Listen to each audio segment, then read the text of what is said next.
Greetings, everyone. Master Grogan here. Hope you're having a fantastic day. Well, we're back at you again with another life-changing episode of Grogan's Bullyproof and Kickin' Life. And this is the Spotlight Show, where we spotlight an amazing guest who's out there doing everything they can to kind of, fall in line with our core values, but most importantly, bring value to you, help empower you with that hope, that self-confidence, that courage, that belief in yourself. As I like to say, stand up to any bully you face, both real and in your mind. And we know the bully in our mind is the meanest, nastiest bully we'll ever face. That's why we got to continuously plant the right seeds in that mental garden, and at the same time, dig out those negative weeds so those seeds can flourish, those seeds can grow, and it can turn into trees that last for a lifetime and well beyond, last into a legacy.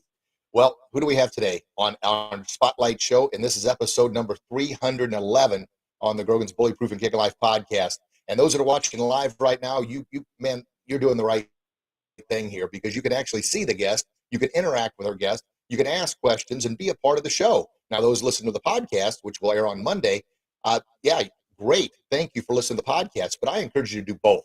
Double dip here, baby. Listen to the live stream when we air. We're live on Thursdays at 1 o'clock Eastern Standard Time. And then when it airs on Monday, you can listen a second time. And I promise you're going to pick up on something that you missed the first time.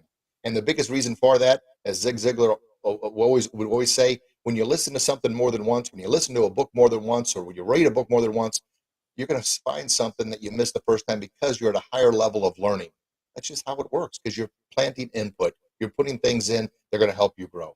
So who do we have? Well, if you're watching, you can see this lovely gentleman on the screen here, but I'm not going to give it away just yet. Actually, you may see his name if you're watching, but those listening, we're going to build him up first and talk about what an amazing human being he is. He's an entrepreneur, a brother Zig Ziglar coach, mentor. He's a published author. He's a father, a grandfather, a husband, and he grew up on a small farm in Jones, Oklahoma. He was a full-time entrepreneur for 11 years selling real estate, which allowed him to experience, the unfortunate downfall of the Oklahoma economy in the 80s. And, you say, well, man, why would you even talk about that? Well, you know that everybody we have on the show has overcome some kind of battle in life, or they wouldn't be human, but they're willing to share what battles they've overcome with us. So when we're faced with difficulties, when we're faced with challenges, when we're faced with getting popped in the chops with the right hook reality, we know there's somebody else out there that's fought a battle, and we can use their encouragement and their wisdom and their guidance to pick us back up. So that was in the 80s. Well, his background in real estate led him to being hired for the McClain County National Bank. He was eventually promoted to senior vice president of the branch, and the bank built him his own bank in Noble, Oklahoma. In January of 2020, after nearly 28 years in a banking career, he decided to go ahead and close that chapter and officially retired, and then rehired back into the world of entrepreneurship, easy for me to say. And now he's coaching, mentoring others as a Ziglar certified Choose to Win and See You at the Top coach, focusing on real estate. And he serves the McClain's Bank Board of Directors. And as a published author, he lives in a ranch in Nobel with his wife, beautiful Paula. And we've got a story to tell you about Paula, which is going to rock your socks and also give you more faith and more belief in, the Christianity of believing and praying and utilizing your God-given talents to support others. We'll get into that. He's got 2 children, a son-in-law, and 1 grandson. And his new role of Chief Encouragement Officer is all about being passionate and helping others step into their purpose. And like I mentioned, just like all of our guests, he has battled through, he has overcome numerous challenges, and he's going to share that with us today to help empower us to become bullyproof and live our best kick in life. Who am I talking about? What gives me the utmost pleasure and just goosebumps. My brother from the Ziglar family that I met last year in Texas, and I'm going to see again this year, Mr. Jackie Liston. Jackie, how are you, sir? Man, I'm very grateful, Rich, and I'm grateful to be on your program today, brother. Well, awesome sauce. I'll take the glasses off now because I want to make sure I didn't skip over anything in the reading there. Well, Jackie, thank you very, very much for not only when we first met in Texas there, I was in the Star Hotel where the Ziglar conference was, and we had a mutual friend, and we went to dinner, and son of a gun, it felt just so right in so many ways. The conversation for like 3 hours, and we had the young lady, which was our waitress there, who listened to our stories and was empowered and subscribed to the podcast, and she's probably listening right now, which is fantastic. But and I forgive me, I forgot her name. But she was a wonderful human being. But I know it was the power and energy of our table that I hopefully helped her with any challenges she's gone through. But at the same time, with her kindness and her attentiveness and everything she did, really empowered us. It seemed like yesterday, and here we're about ready to do it again in May.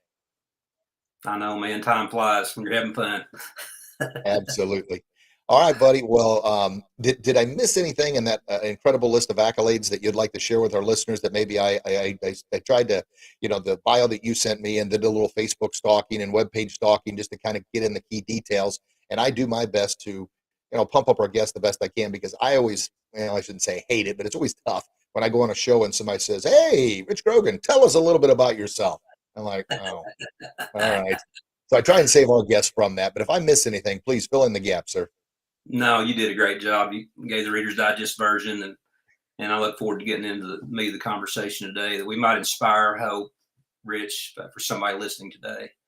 And that's the whole reason why we go through things in this life, and so we can be a blessing to others, because when people listen, when you've been through something, they'll listen. And that's the only thing I can come up with, Rich, in this life. When you go through things, that God's going to use it in a greater way, but you still got to go through it. Yeah, and that's the thing that, well, I surely at times don't understand why we're going through it. And just a reminder, we got a bunch of friends popping on. Please say hello and ask a question of myself or Jackie, and we'll be more than happy to answer it.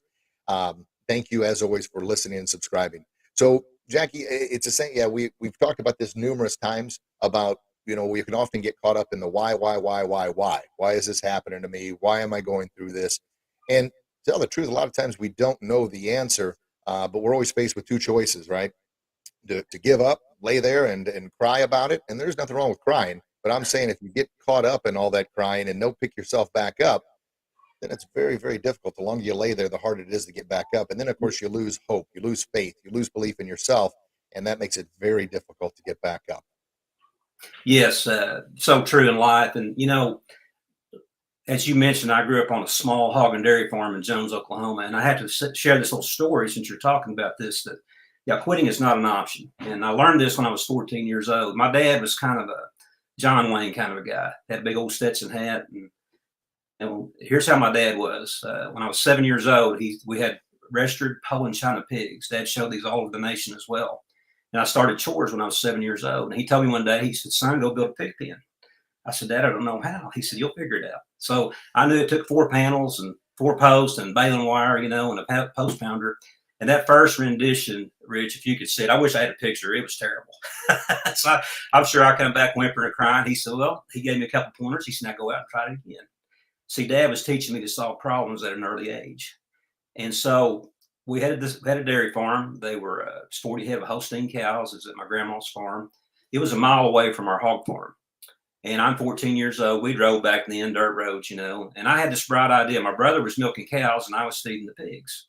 Well, he went and helped a buddy his one weekend, and I did all the chores. I had this bright idea because I really did love the milk cows. I liked being around them. My older brother did not. His name was Bart. So Bart got back and I said, "Bart, I'll make a deal with you." He said, "What's that?" I said, "Man, I'll trade you milking cows for feeding pigs." He said, "Partner, you got a deal." So about that first week, Rich, of getting up at 3:30 in the morning and milking cows, after about a week, I thought this wasn't too smart, but I was committed. So it was this rocked along for about 6 months, and it was a February here in Oklahoma, and it was cold and wet, and our facilities weren't that great. Dad, he tried to save a nickel everywhere he could. Well, a heifer is a young cow that hasn't been milked very often, and the rookies are in the back and the pros are in the front type of deal. And I had about half of a milk, and a heifer knocked the gate down. Well, the rest of the cows got out. I was frustrated. I was 14 years old. It was cold and wet, and I said, "I quit." So I loaded back the car, drove back to our pig ranch, and there's Dad eating supper. He looked at his watch. He said, "Are you done milking already?" I said, "Yeah, Dad does. I'm going to be." He said, "What do you mean?" I said, "I quit." He said, "Oh, really?" He was nice, Rich. He didn't want to lose his milker, And here's the conversation we had back to the dairy barn on that mile. He said, "Son, that's not an option." He said, "We're it. Cavalry's not coming." He said, "We've got to do this." So we got the rest of them back in there that evening. He figured out the ones I'd milked and the ones I hadn't. And guess what, Rich? At 3:30 the next morning, I was back milking cows. So I learned at 14 years old, quitting's not an option. That is an absolutely incredible story. Incredible. And I've often said, and I'll post quite often on our social media channels, about baling hay and about working on a farm and growing up on a farm. And we had one cow as our milk cow that provided our milk. And that was one of the ways kids would tease me when I was younger. Richie's so poor he can't even afford milk, and oh, why are you being mean to me? But yeah, milking a cow, boy, that was a tough task to do, and oftentimes the doggone cow would knock over the milk bucket, or they would get out, like you had said. And there were many times, and my father had similar conversations. Well, I love that the cavalry's not coming to save us. You're gonna have to Oh, figure it out on your own, man. And what a lesson that everyone could learn from in regards to persevering and battling through. And what that does is that builds our foundation of, well, not only self-respect, but I talk about that self-esteem, which is derived off of that self-respect from putting in a good, honest day's worth of work, from doing the things and believing in yourself, from overcoming and battling through. And that at 14 years old, goodness gracious, that foundation was laid then, wasn't it? yes, sir. Yeah. Matter of fact, and a couple months after that, my cousin was helping me one weekend. And Dad kept telling me, son, you better watch how you open that door, because those first cows, they really wanted to get in, because they're going to get a nice grain meal, right? And then the milkers relieve the pressure off the udders, to get the milk out. And so they love coming in because they're going to get this nice grain meal, their udders get relieved, what have you. Well, one Saturday morning, I was about halfway asleep, and I opened the door the wrong way, like Dad kept telling me. Two of them came through at the same time and caught my arm in the door. Oh. Well, I break my arm, and there was a 16-penny nail, and I'm hung on this nail, and I get off, and I'm running around, and my cousin laughed at first. He saw I was probably really hurt. Went up to my grandma's house, and Dad just happened to be eating breakfast that morning. And he looked at it. He said, "Oh, I think you just sprained it." Grandma said, "No, you better go take him to the hospital." So we go to Edmond, Oklahoma, to the hospital, and we're in the emergency room. And that nurse is kind of, moving that arm around. I go, "That hurts." She's, "Well, I think you just sprained it." She come out and said, "You broke your arm." I said, "Well, I've been trying to tell you people for 2 hours I got a broken arm." So they put a cast on it, Rich. So we're driving home, and I'm thinking, well, this, in my mind, 14-year-old, this might be kind of good, but I might get out of chores. I got a broke arm. So I told Dad, I said, "Dad, I'm sure sorry. It looks like I'm out of commission, milking cows." He said, "Yeah, you can't milk. There's too much water." But he said, "You can put a bread sack on that arm. You can water." I couldn't even get doing chores with a broke arm. So, but it wasn't being mean or anything, but he was right. I mean, it's a water hose, right? It's not going to hurt me. So anyway, he needed his help. But I just learned that you learn to overcome in life. It's not what happens to you in life, right? Like Zig Ziglar says, it's how you handle what happens to you in life. And I think that's key here, Rich. In so many ways. And what a great story there. A broken arm, that's a mere flesh wound. Get back out there. Put a bag on it. I can't get out of chores, man. There's no cavalry coming, man. Oh, he needed help, So with that type of foundation, that prepared you for, the countless struggles you were going to endure going through life, right? And we never know why we're faced with those challenges. We never know why we go through this. I would always ask, why in the world do I feel different? Why can I not fit in with others? Why do I have all this extra energy? Why are people picking on me because I grew up on a farm, shoveling horse poop, baling hay, and milking a cow? I never understood any of this stuff, right? And you can't. But it also ties into the why that we often ask. Why is Dad doing this to me? Why is Dad expecting this of me? Because my city friends, or the city boys, as Dad would call them, never had any chores. And I had all these chores. So I never understood why that was the case. And then, of course, your thing about letting the one cow in at a time. Oh boy, Dad would always tell me, hey, boy, you better do it this way. And of course, just like anybody else, you're thinking, why in the world? That it would be much easier to do it this way. Well, it's sort of like your parents telling you, don't touch the stove because it's hot. And you're like, well, whatever. Oh, gosh, dang it, it's hot. What the heck was I doing? You almost need that hot stove moment, or letting the cows all in at once moment, in order to, like, oh, my gosh. And then, of course, your dad probably said, boy, how many times have I told you that? Of course. He tried to tell me, I had to learn the hard way, unfortunately. Yeah. Good. So with all that being said, and everything you did with an entrepreneur for a big chunk of your life, and then getting into the banking industry, and then doing that and empowering others and helping them with loans, helping them believe in themselves to overcome whatever adverse or financial struggle they were going through, and then back into the world of entrepreneurship and being a Ziglar C at the top and choose to win coach. A lot of your foundation has prepared you for that in order to help connect with those you're trying to help. And so when you've got a new client coming on, and they've got struggles and they've got challenges, and of course they think they're the only one going through it, because any one of us, when we're going through it, it's only happening to me. It's not happening to anybody else. No one understands my problems. And I get that. We talked about the most popular radio station in the world, earlier podcast. It's WIIFM. What's in it for me? Yeah. We've all been tuning to that occasionally. Boy, it's not a good one to tune into. I can tell you that. No, we get lost in that, don't we? Mm-hmm. Yeah. That station. So with people coming to you, what's kind of share with us how you share your background, your battling through, your perseverance, and your upbringing, how that helps connect with them in a way that they not only believe in you, but believe in you enough that they believe that you can help them overcome their problems. Well, I've got a good friend of mine that he said, you listen to people who've earned the right to speak.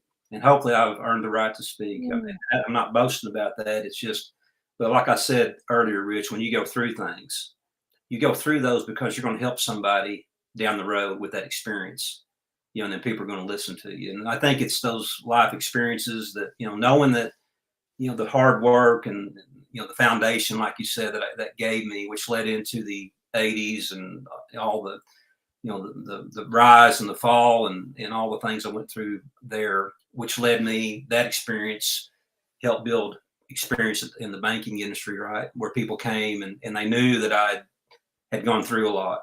And here's the thing that was kind of cool whenever I got into banking. You don't see many entrepreneurs on the other side of the desk as a banker. That's what was so bizarre. Because see, I understood how they felt on the other side. And I'm not knocking any bankers and there's probably other entrepreneur type people that have got into banking, but there's probably not a whole lot like that. And so I think that brought a little extra, and people felt like they could trust me more because I knew how they felt sitting there on the other side of that desk thinking, if this guy don't help me, I'm in trouble.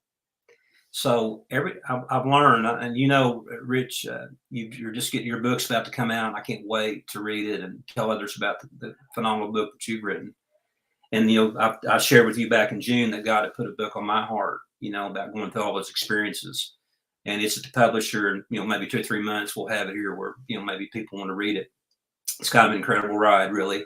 But I learned in writing this book and getting all these words out of my head on paper that everything that I went through on the farm was preparing me for what I was getting ready to go through in the 1980s here in Oklahoma as a young entrepreneur. And everything that I went through as a young entrepreneur owing way more money than I ever thought I could pay back in this lifetime in my 20s, and seeing God literally do miracles, which led to a banking career. And they built me a bank. It's just crazy. But that's how things work, right? And so I think back to answer your question, I think it built trust. And once they got to know me and my stories, and they saw that I was helping, and then this person told that person type deal. Because when I first got into banking, I was helping the farmers. And the next thing you know, they started telling everybody, go see Jackie, go see Jackie. Well, that's why they built me a bank in Noble. The CEO called me in one day and said, Jackie, we've got all these people coming down. Purcell, Oklahoma is where our main bank is. It used to be called McClain County National Bank. Now it's called McClain Bank.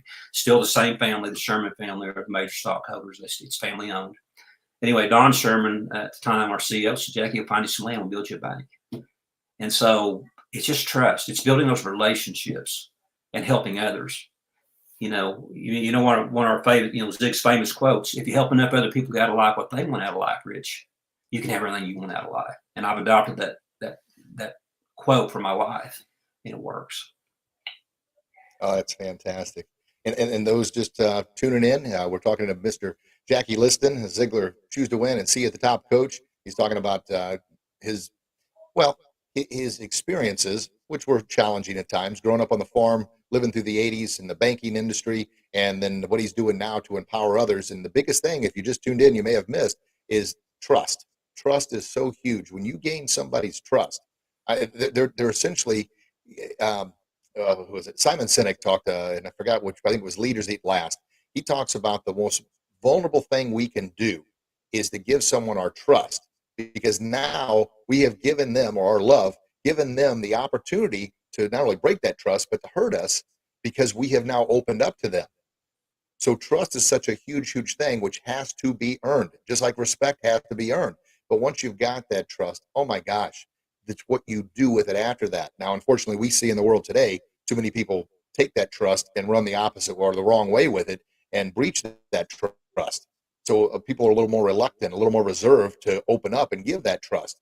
which is really no way to live either. Yes, you have to protect yourself. But my point is, if you truly go at it with a servient heart, that the whole sense of what you're doing is to really help people, man, that trust is there. And that's going to help you succeed in anything you do in life. Now, is it going to be easy? No, nothing in life is easy. But gosh darn it, that is such a foundational piece. And Jackie's sharing with us how he's earned that trust through what he's done.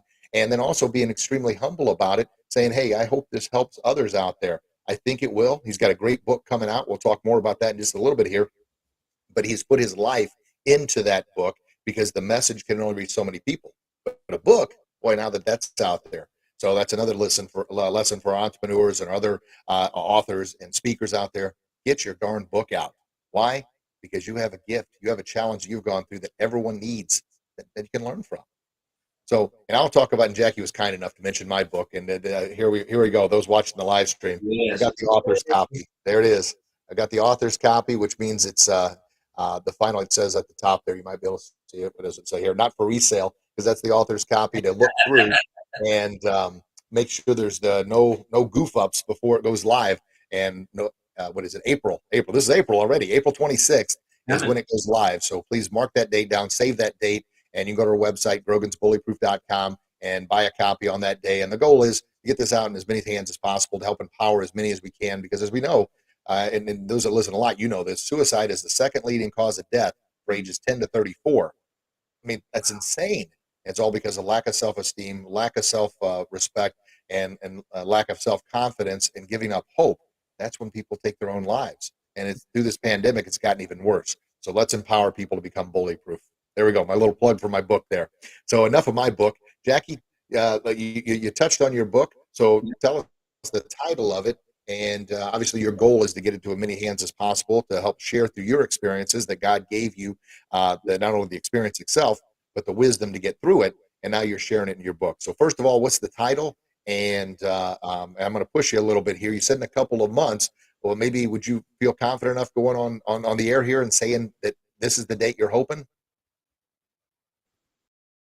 Well, there's a couple of things that I want to try to accomplish. That there's a couple of endorsements that I want to get, and that I've been praying about. And so that's the only thing that might hold me up if it takes just a little longer for a couple of people that I'm going to ask to see if they'll give me a little blurb in the book. And so there were some well-known people, and so that'd be the only thing that would keep me from putting a hard date on it. But we're real close. It's of course I use Michelle Prince with Performance Publishing, wonderful person. Rich knows Michelle.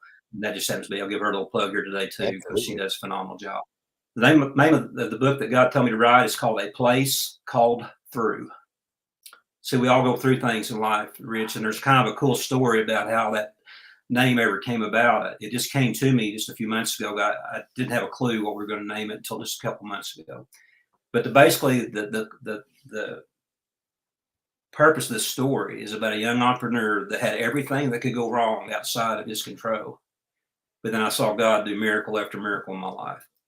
And see, we all go through things in life. I don't care who you are. And see, your through, Rich, might be different than my through.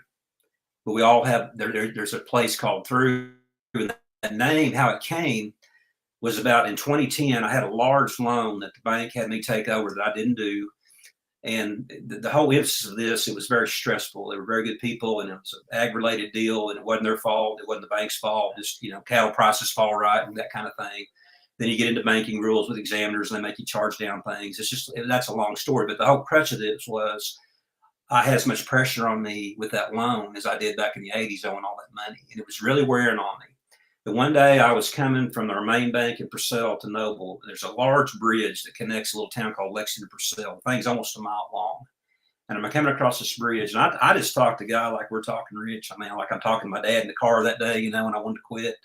And I said, God, what's going on? And here's what I felt like he told me. He said, Jackie, you have to go through this. Otherwise, I can't position you where I'm trying to get you. And he said, there's a place called Through. And that's where the name came. And the other day, I remembered that story. I was, they were telling me, Jackie, we need to figure out the title of the book, and it just came and it fit. Because everything I went through as a kid on the farm, like I said just a minute ago, led to help me get to the 80s. And everything I went through in the 80s led to the banking experience. And so in this book, you're going to find out that I owed close to $2 million when I was 25 years old at high interest rates. I mean, interest rates were jumping. I remember in January of 1981, my father-in-law brought a Jeep Wagoneer. We drove Jeep Wagoneers. We developed land. We did acreages. We toted the note. Had a great program. It was great for the people. We had a lot of people back then paying $200 a month in a mobile home park. They could own 5 acres of land for $200 a month, and they can own land. A great concept. Allowed them to get out of a rental situation, provide good income. What we call mailbox money, right? As entrepreneurs, everything's going great. And my dad knew all the farmers there at Jones, and we'd go and buy it from the farmer, 10% down, 10% interest for 10 years. And then I would go to the bank. I didn't have, I started like everybody else with nothing, but it's called leverage. That's the name of the game. Go to the bank and they loan me the money to put the roads and the surveying and all that. And then we'd carry the note for 20 years, Rich, at 12% interest. And the philosophy is have the bank and the farmer pay back in 10 years. You got 10 years of mailbox money, right? Great concept, working great. Best we can tell with my father-in-law, Paul Howard. You'll hear a lot about Paul in the book and some about Paul Howard today. Had a great impact on my life. He's my father-in-law. I ended up marrying the boss's daughter type deal. But best we can tell, we developed over 4,000 acres of land in that time span. And it was incredible growth. And then it was incredible bottom falling out type deal. And the whole thing is, we're talking about the word trust. And here's the deal. Whenever I financed the land, you had confidence in me, right? That you're going to get your deed, your title, and everything. Well, if I would have failed, if I'd have lost everything and you would have lost, Rich, I couldn't have lived with that. I just couldn't have lived with that. And so that's the part. There's a part in this book you're going to find out. There was a moment that I had bankruptcy papers in my hand, and I just told my father-in-law, I said, I thought about that story when I was 14 and wanted to quit. I have to apologize. I think my grandson's back here, so if he's coming through, I'm sorry. I'm not apologizing. When you're done with the story, bring him on camera. We'll definitely say hi to him. Back in here, yeah. Anyway, he's out here. He's out here playing with everybody today. He's sparking joy. He lives right next to me. But anyway, we were this close to filing bankruptcy, and I remember that story. Dad said, "Quitting's not an option." And I told my father-in-law, I said, "Paul, I'm going to show up at the land office in Jones every day. And the only way I'm going to quit or leave, I'm going to quit. But the only way I'm going to leave, men in suits come in and tell me that I have to leave." And I just made up my mind, Rich, I wasn't going to quit. And I didn't. And we never did have to file bankruptcy. Now, I got a shopping center foreclosed on. I had $1 million judgment against me for many years. These are the type of stories in there that hopefully will help you see that no matter what happens to you, if you'll just stay with it. Zig Ziglar he calls it PC, right, Rich? Persistent consistency. Work on today. And, it's hard not to be concerned about tomorrow, right? Or we want to look back and think, and this happened a couple of times, you'll read in the book, how did I get here? Why is this happening? And we talked a little bit about that before, Rich. But I'm just telling you, when you stay with it, incredible things happen. And it takes faith to show up, But like I learned when I was a kid, what else am I going to do? But that's what kept me going is I didn't, if I lost everything, Rich, me and my father-in-law, my wife, and mother-in-law, that's on us. But if you lost, that's not that. I couldn't live with that because the Bible says a good name is rather be chosen than silver or gold. And that was more important to me than anything, to be honest with you. It's a fantastic story. And folks, man, you listened to it, you heard it. I know it probably gave you goosebumps as well. You're probably saying, where in the world can I get this book? Well, I'm going to put a little more pressure on Mr. Jackie Liston, and he's wanting to get those endorsements. He's wanting to get all the background things taken care of in the book so it can have even a greater impact. But we're also going to put a little extra pressure on him to get that thing out before the end of the year so you can help the many, many, many lives that need to not only read this story, but feel the impact and then use the motivation from this story to help empower their lives to overcome whatever a battle or challenge they're facing right now. Great stuff.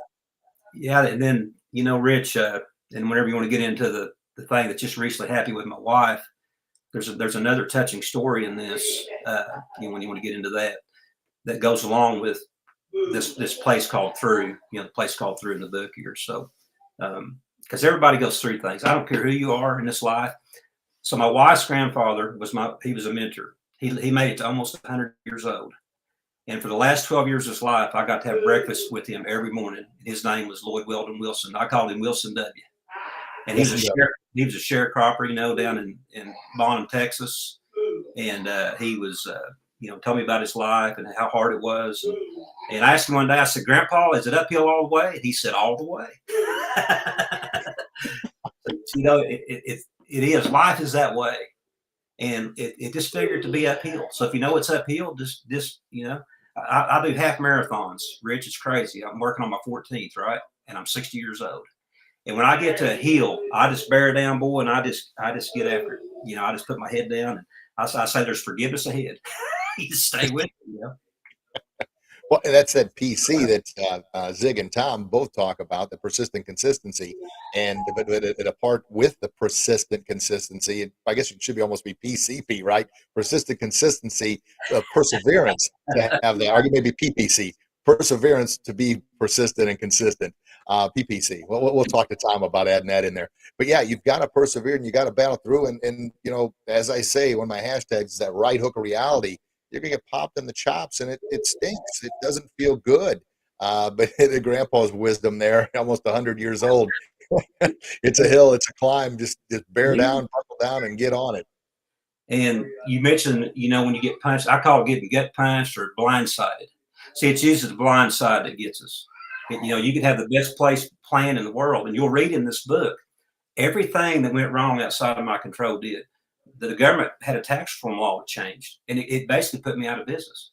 One tax law change put me out of business, and there's a bunch of other things that continued to this add up, and it all hit at the same time. And so, like you said, you get to choose. You know, are you going to look at this with the right pair of glasses, right? That Zig says. And there's a little story in there in that book that I tell about that. I was so broke, and the down payments is how my father-in-law and I made a living.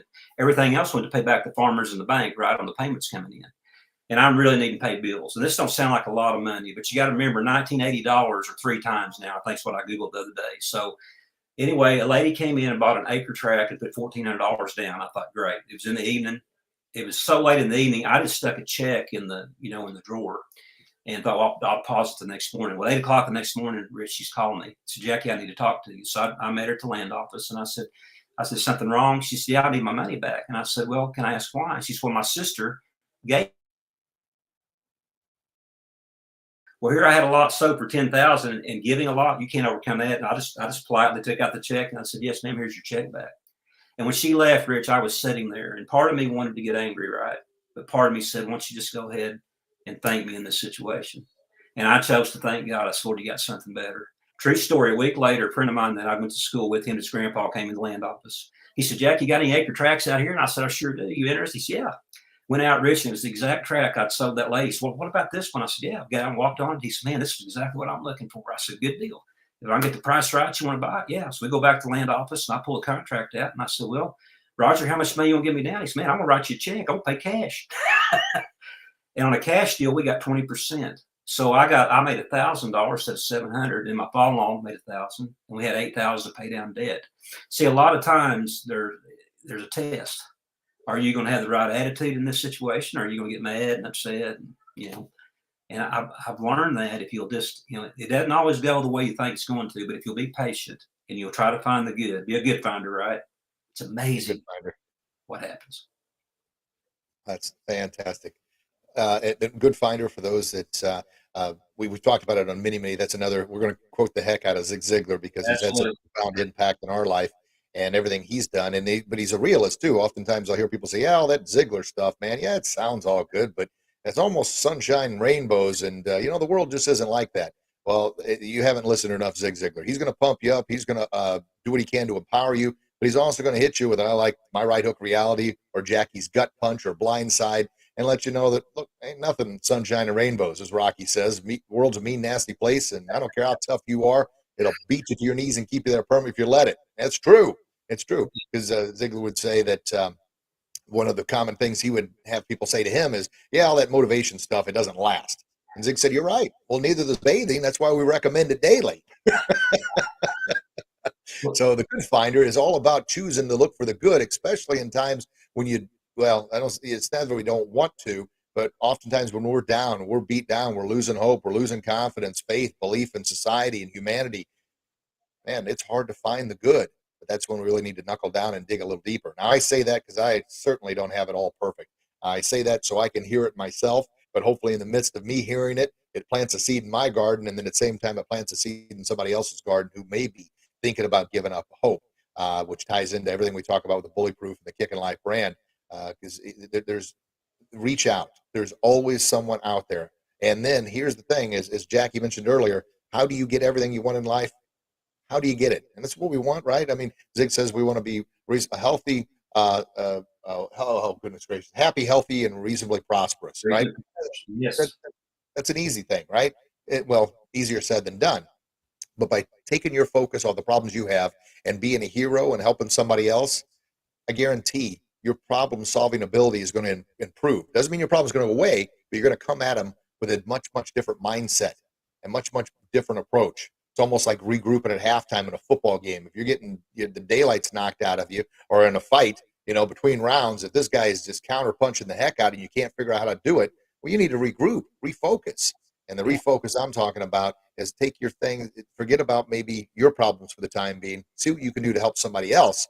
And once again, your problems aren't going to go away, but you're going to come back with a better game plan in order to attack them. And that's what we're talking about. It's what Jackie's talking about with his book, with everything he's overcome and battled through, which leads into the next kind of segment here. And it's a recent a blind side that he and his beautiful wife got hit with.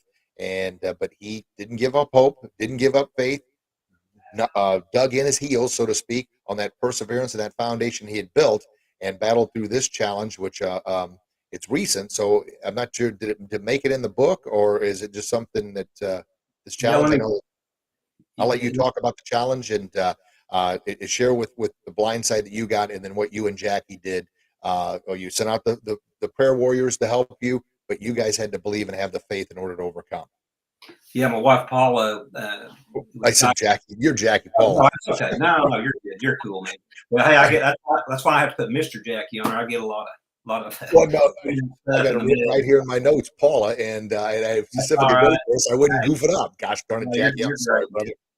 No, you're great. But I forget my own name if it's not on the wall. You're doing good, man. So my shirt. An amazing thing. We just sent the book to the publisher, and within 24 hours, my wife got diagnosed with breast cancer on February the 11th. And you talk about just a gut punch, man. I mean, we were supposed to get the answer maybe on a Monday. They called my wife on a Friday. She does bookkeeping, and she was helping a client. And I got a text, Jackie, it's cancer. But we'd already kind of tried to have our mental mindset right, Rich, going into this deal. Being realist, of course. Looking at the positive side of it. But what if the news comes that we didn't want to hear, and we got it? So then we said, okay, this is the hand dealt. So now what do we do? And I'll have to tell you this. It's been a little overwhelming. But here's the thing I wanted to tell you. I called Michelle Prince, our publisher. I said, Michelle, I need to add another chapter. So the last chapter is called A Place Called Through, and we talk about this gut punch that Paul and I just had. And at the end of the book, it just says, and by the way, my wife was diagnosed with breast cancer. And although we don't know at that time, didn't know the outcome of this, we're not privy. We know that God's in our tomorrow. We just have to go through this place called through. See, there's just a place called through. And I don't mind going ahead and just telling you the rest of the story here on Rich's podcast. We had some wonderful news just a few days ago from the oncologist. My wife is cancer-free. No chemo, no radiation, no extra drug. I'm just telling you, this is just a straight miracle. And Paula's doing good. There's a lot of surgery. She had a double mastectomy and going through all the things that the women that have breast cancer. Some of you out there maybe list have had breast cancer. Maybe somebody's going through it. And we know what it feels like.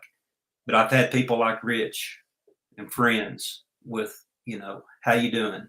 Cars, flowers, food. And I can tell you one thing, Rich, that I've learned through this experience. And I want to share this just briefly with the audience too. Don't ever, a lot of people, Jackie, I was afraid I was going to bother you. I said, no, please bother me.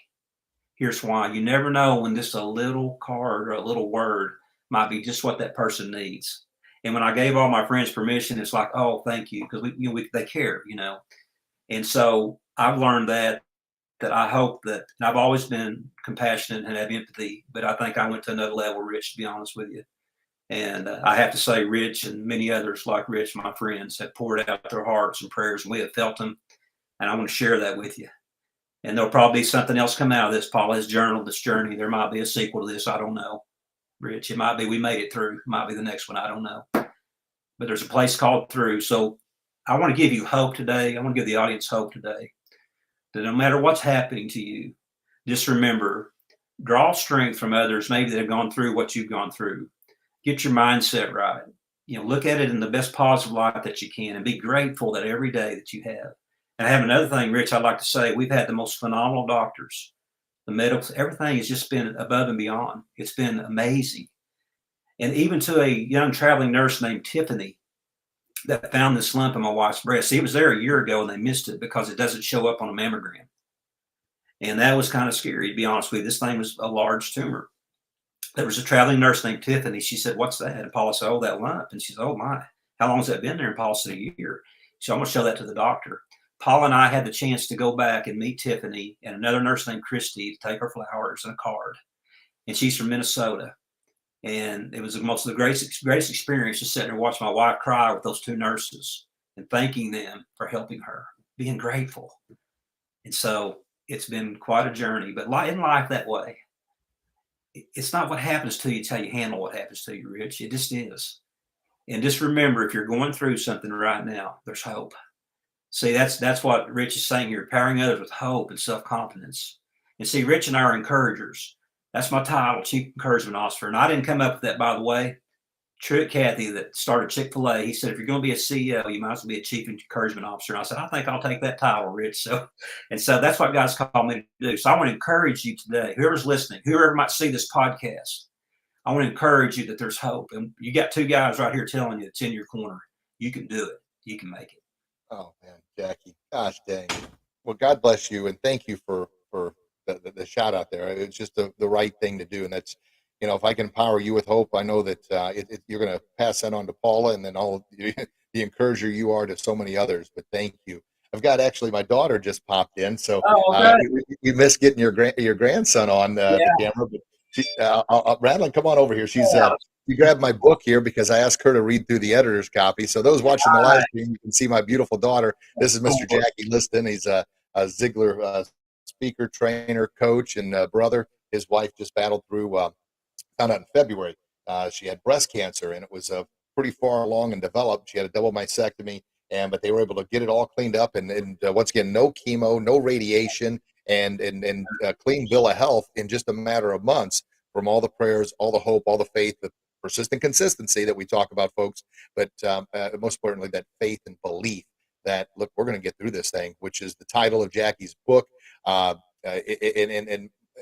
you've got this extra chapter on the end, and it's crazy. I say this because our book, Becoming Bullyproof, that's coming out, it just wasn't right. I didn't know what was missing, and it took years and years and years, but I wasn't comfortable putting it out. Well, probably the same thing with yours. Now you got a chapter that obviously you didn't want to go through what you went through, but now that you did, my gosh, what a culmination to end the book as another lesson on empowering people, or being an encourager, as you like to say, sir. Yes, and nice to meet your daughter. And what's her first name again? Great to hear about your wife. So, thank you. Thank you. All your prayers were felt. Trust me. It's Madeline. Madeline. Yeah. What a blessing. You got a great dad, by the way. We hit it off from day one. So I need to give her the earphone so she can hear that. He said you have a great dad. You got a great. Yeah. He's not too bad. All right. She wouldn't trade me in, at least not today. So that's good news. Keep him around for there. And once again, those watching the live stream, you get a chance to see my beautiful daughter, Madeline. If you're just listening to the podcast, thank you for listening to the podcast, and make sure you subscribe. And of course, if we've earned it, give us that 5-star review and then share it with others. But I encourage you to listen in on Thursdays at 1 o'clock Eastern Standard Time to the Spotlight Show and the live stream, so you can see and engage and ask questions and be a part of the show. And maybe get to see Madeline. Yeah, she's an entertainer. So Madeline, she's going to read over the book here to help Dad out, to make sure there's no error. So one more little shout out for the book. April 26th, folks, Becoming Bullyproof, April 26th. And then once again, Jackie's book. That'll be just enough time for you to read this book and be hungry and craving something else. And then Jackie's book will be out, so it'll be a 1-2 punch for you. Yep. Thank you, sweetheart. Love you. Awesome. So a surprise from Miss Madeline. Yeah, note. I'm going to read your book in the massage chair. Okay, well, thank you, Madeline. I just got her note she was trying to make.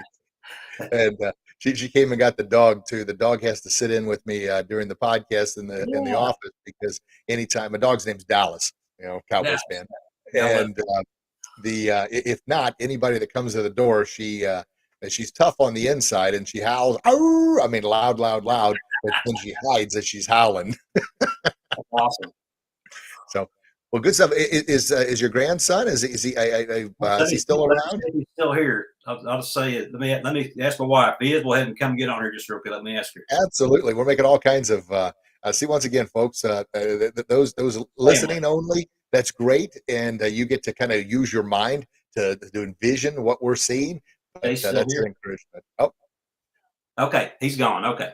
oh, all right. Well, gosh He darn left. it. He left. They live next door to us on the ranch. And so Paula's mom and dad. So Paul Howard's my father-in-law. And Paul was an RCA cowboy. He's 84 years old, and I can't keep up with him. And What's RCA Cowboy? He was a professional. They call it PRCA now, and it was used to call the Rodeo Cowboy Association. Now Rodeo Cowboy. Okay. Professional Rodeo Cowboy Association. Oh my!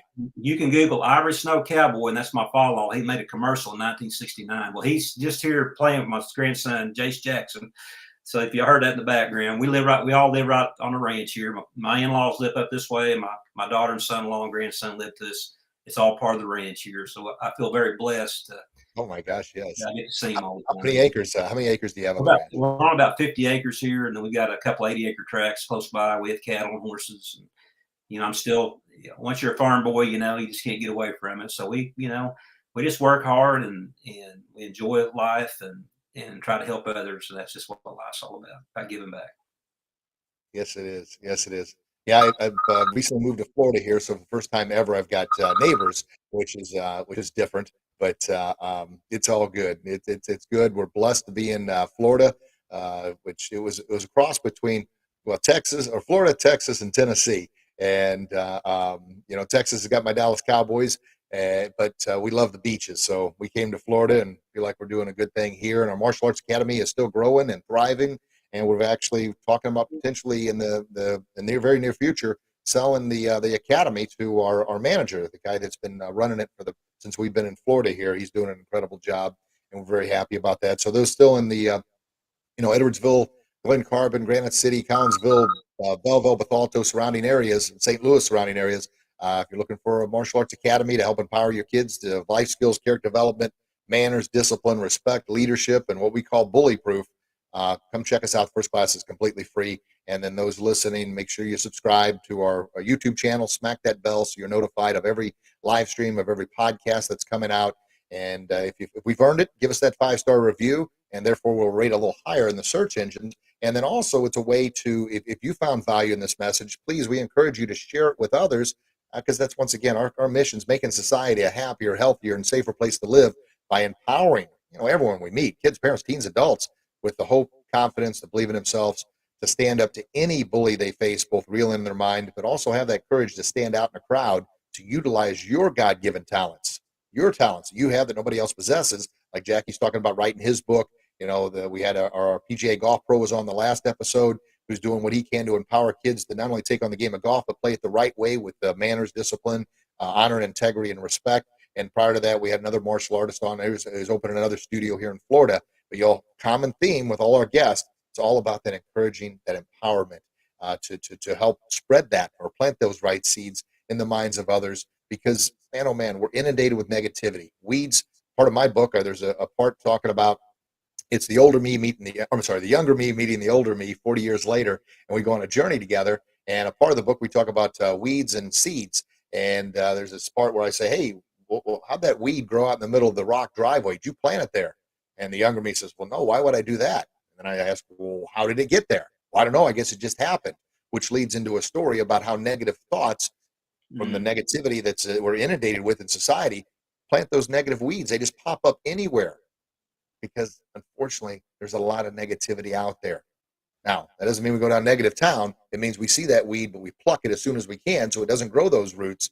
And I talk about how I've had some weeds that, have been planted 40, 50 years ago that are still there. And I think I got them up, but man, the longer they sit there and manifest, the tougher and stronger those roots are. So get those babies up as soon as you can, and then surround yourself with positive influencers that's going to help you see the light, have the faith, the belief, and confidence. And then you are, as Jim Rohn says, you are a product of who you surround yourself with. I'm blessed to surround myself with people like Jackie, the Ziglar family, our guests that we have on our podcast, and they're continuously reminded me to continue to do things that I need to do because I'm a human being just like everybody else. And everyone needs a hero. And I promise you, you are a hero to somebody. Just like Jackie's been a hero to Paula and his family, and she's been equally a hero to him, giving him the strength and the courage to go out there and fight the battles that he needs to fight, to be on the podcast today to share his wisdom with you. Wow. Good stuff. How you feel, sir? You feel good? Feel great. Thank y'all so much. It's so honored to be here, and you know, just keep lifting people up. I mean, we live in a day when everybody needs encouragement, and I'm a quote guy, and I've got a quote coming out this week that it just kind of popped off the page in the book, and it just basically says that, you know, encouragement soothes the soul, Rich, and then something amazing happens. Hope shows up. And so as encouragers, we love to encourage and lift up and practice that. You know, if I were seeing you for the first time and we come up, and God kind of gave this to me a couple of years ago, we'll say, Jackie, how you doing? I'll say, I'm grateful. And I get the best response. Some people get quiet. Some people say, well, me too, you know, and I don't have the patent on that. So please use that. Right. Well, if you could repeat the quote. Oh, first of all, before we repeat the quote, but tell people, because I'm blessed to be on your email list. So weekly, I get a wonderful short little email, and we're all inundated with emails. What Jackie does, he sends it out once a week. It's a short little pick me up email of a quote. He's a quotester, if that's a word. Yeah. He sends them out there to kind of empower you. So Jackie, tell them first how to subscribe, and so they can be on your email list. And then second of all, if you could repeat that quote again, so I can go ahead and write that down. Yes. So you can reach me at jackie@jdliston.com, and or you can go to www.jdliston.com and find out a little bit more about me. And also you can reach out and get on the quote list. And you know, it's amazing, Rich. I've been doing those since 2007. I have no idea where they go. I get the best responses back. And so basically the quote this week is one that God gave me. And it just says that, you know, encouragement soothes the soul, and then something amazing happens. Hope shows up. And so when you encourage, it just soothes. It helps. It lifts. And we're lifters, and we need to lift each other up. We live in a day, right, that, you know, it's hard to find good things, but they're out there. You just gotta have the right mindset and know where to look for it. And I'm gonna encourage you to do that and get your mindset right. And you know, that's what we do as coaches. You know, Ziglar, we help people transform lives, and it's not rocket science, but it works. And I think that's the thing now in this age of my life. I'm living in my purpose, Rich. And there's something about living in your purpose, right? A lot of people are like, well, what's my why?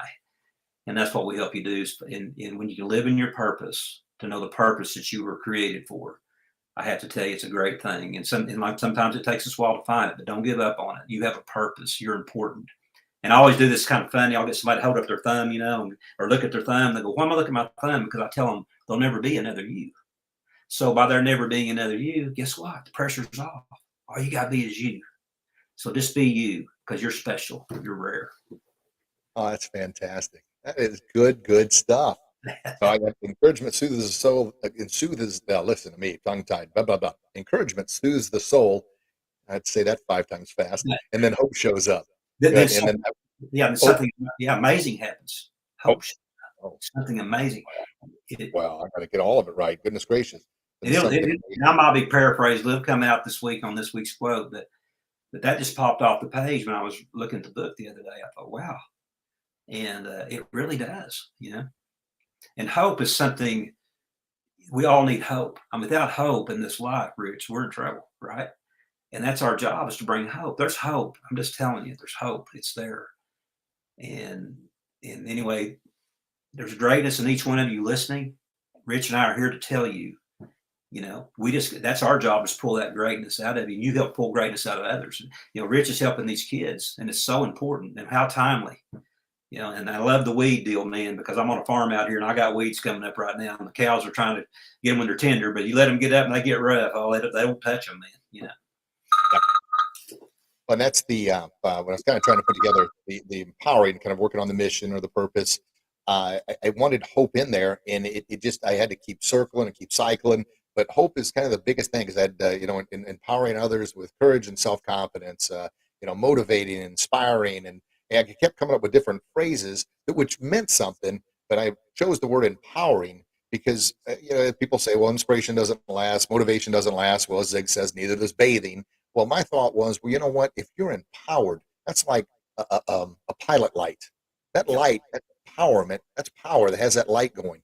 You can turn the dial, and that flame is always there. But once you're empowered, but you got to be empowered with that hope, because when hope is gone, when that pilot light goes out, that's when people turn to drugs, alcohol, other sins, and then, of course, inevitably, what it ends to when someone has lost all complete hope, if there's no hope for living, then they turn to the real dark side and end up taking their own life. And that's what, like I said, ages 10 to 34, second leading cause of death is suicide. Now, it's always been, I don't know, 17 to about 22, 23, those teen years when you're going through hormonal changes, you're getting out of school, you're not fitting in and all those things. Well, and here's the thing, I talk about fitting in. The great ones never do. Well, guess what? Every single one of you listening and watching this, you're great in your own way. You have a gift that God only gave you. And as Jackie had mentioned, it's your job to try and find that gift. Now, and I promise you, and this is the discovery mode, how to find it. I guarantee if you're not sure what it is, somebody that's close to you, ask them, what do you think I'm really good at? And they'll probably laugh, and your friends will be ridiculous, but really stay on them. And then write that down, and then get a pen and paper out and write down what you love to do, what you enjoy doing, what gives you the greatest joy, what you feel the best about yourself, and what repeats itself. There's something there because it's in your subconscious mind anyway. But get it out of your head and get it on paper. It's a simple little approach, and it doesn't mean it's going to be easy. People always ask me all the time, man, you make things so gosh darn easy. Well, yeah, it's easier said than done. Well, how do you say it? Easier said than done. Well, I challenge you, name one thing that's not easier said than done. There's not. So get off of that excuse. Write the gosh darn thing down. There's your right hook of reality. Well, good stuff, Jackie. Well, thank you very, very much. Did you have a good time on the show? And I know time is valuable, and the fact that you took time with us, I'm so very grateful and thankful for sharing and being open to the stories about Paula and obviously your book and the many challenges you've gone through.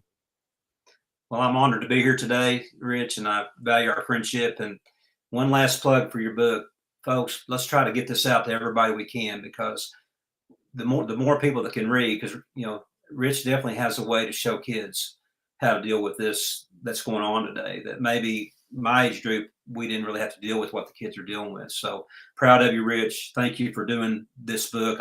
I know being in the book process right now, it's not easy, but it's so important. And I hope it encourages others to tell their story, because like Zig said, everybody needs to write a book. Yeah. Thank you very, very much. Oh, we got a friend on, Mr. Wilson. We're going to have him on the podcast coming up at some point in time. We'll have the coordinator schedules. He says, great, with a smiley face. Thank you, sir. God bless you, Mr. Wilson. Thank you. But yeah, the book, and just a reminder, folks, it's written, it's kind of a middle school grade novel. We wrote it that way because it's a fun read, but it's empowering, boy. And it's highs and lows, ups and downs that have you on the edge of your seat. And it's experiences from my childhood, not only when I was bullied, but also the bullying I've seen as a coach, as a martial arts instructor, as a teacher, and then also bullying that some of my kids went through. And a lot of that is through social media, through our devices here, which we all live by the darn thing, but they're also a big bully in our pocket too, if we allow it to be. And but it's also the biggest thing about that empowerment. And I talk about this being bully proof. It's not bully prevention. Because you can't prevent something that's been going on since Cain and Abel. And it's more than just bully awareness. Being aware is important, but proof means and I got this from the armor of God in the Bible. I never thought about it until somebody had brought it up a couple years ago and said, that sounds like the armor of God in the Bible. I'm like, oh my gosh. Because I talk about putting on your breastplate, your chest plate, which you go out there with your bullyproof armor on, which deflects the negative arrows off. And you have it on your chest, and you also have it on your head to protect your mind and your heart, your two most vulnerable areas. But it's all about that belief inside, that self-confidence. And that armor has to be strengthened from the inside out, not the outside in. That's just, that all starts with that self-confidence. But it's also, folks who are listening, it's not only about bullies on the playground. It's not only about bullies in the locker room. It's also mainly about the bullies in our mind. But then also, there's a lot of yucky predators out there. There's a lot of, I guess the term nowadays is the groomers and the people that are doing horrible things with children. And they take advantage of vulnerable kids that don't believe in themselves, that have lost hope and looking for some kind of guidance and mentorship. So that's what the Bullyproof brand is all about, strengthening them with the tools to stand up to any bully, any predator, any groomer that they face, both real and in their mind. So that's the essence, and that's why it's a little different than most quote, quote, bully prevention books. I think a lot of bully prevention and bully awareness books simply touch on, be aware of bullying. Well, that's good. Let's spread the awareness. Well, let's be realistic as well. We're never going to prevent something that's been going around on since Adam and Eve, since Cain and Abel. The first two brothers who walked the face of the earth were bullied. Cain bullied Abel, right, and ended up killing him. And then, of course, Adam and Eve were bullied by Satan, tempted by the snake. So it's never going to go away. But what we can do is empower each other to stand up and then help. We can't help Satan, but we can help that kid who maybe is the bully who's making the bad choice. And that's what Bullyproof is all about. So a little plug for the book there. Outstanding. Good stuff. Well, Jackie, last little, and you gave the one, but I'm gonna have one more because I kind of talked a little over the top there about the book there. So encouragement soothes the soul, and then something amazing happens. Hope shows up. Wow! Give us one more, and then we'll let people go for the day. You want another quote? You gosh darn right I do. One that when we were down at the Coaches Summit through the Ziglar, and the gentleman that was Success Magazine, and I wanted to reiterate it. You used to tell my son the 10 little words, if it is to be, it's up to me, and that's true. But I want to change that, and I've adopted since the Ziglar Summit. If it is to be, it's up to we. It's going to take all of us conquering these issues, and I'm glad to be on this team with you, Rich, and others. Gosh darn. Trust me, it all goes together, every bit of it, and it's going to take all of us. And with collectively, if it is to be, it's up to we. We will turn this thing the right direction. I believe that with all my heart. And boy, oh boy, folks that listen a lot, I talk about the power of the fist. Individual fingers can only do so much. I throw a pebble, Jackie throws a pebble. Yeah, we're creating ripples, which is good, spreading awareness. But we is that fist, that unity, that strength, that honor, that power, that integrity to stand together and do the right thing to protect our kids, to protect our elders, to protect women, to protect each and every one of us from the bullies that are out there, to help empower us to believe in ourselves, to live what I call our best kick in life. And that means we're kicking life's butt together. Yes. Good stuff. Good stuff. Well, gosh darn, Jackie, thank you so very much for the time, the prayers, the blessings, the hope, the confidence, the golden nuggets. And those listening, thank you for taking time out of your busy day to be with us. As we said, we're going to do everything we can to empower you, but you have to actually turn it on. You have to make the choice to listen and be a part of this thing. If you like what you heard, please share it with others and to empower them, and give us that little 5-star review if we've earned it. And then remember, April 26th, Becoming Bullyproof is coming out, and we'd love for that thing to go at least Amazon bestseller and possibly bestseller. And that would be great. One, it's going to rate higher in the search engines, and it's going to help many, many, many others out there, because they're going to find the book a little bit easier instead of having to search through the millions of books that are already out there. So I humbly ask and encourage you to think about it, purchase it for yourself and others. All right, folks, I love you. Jackie loves you. Yes, sure do. Please share that love with the world.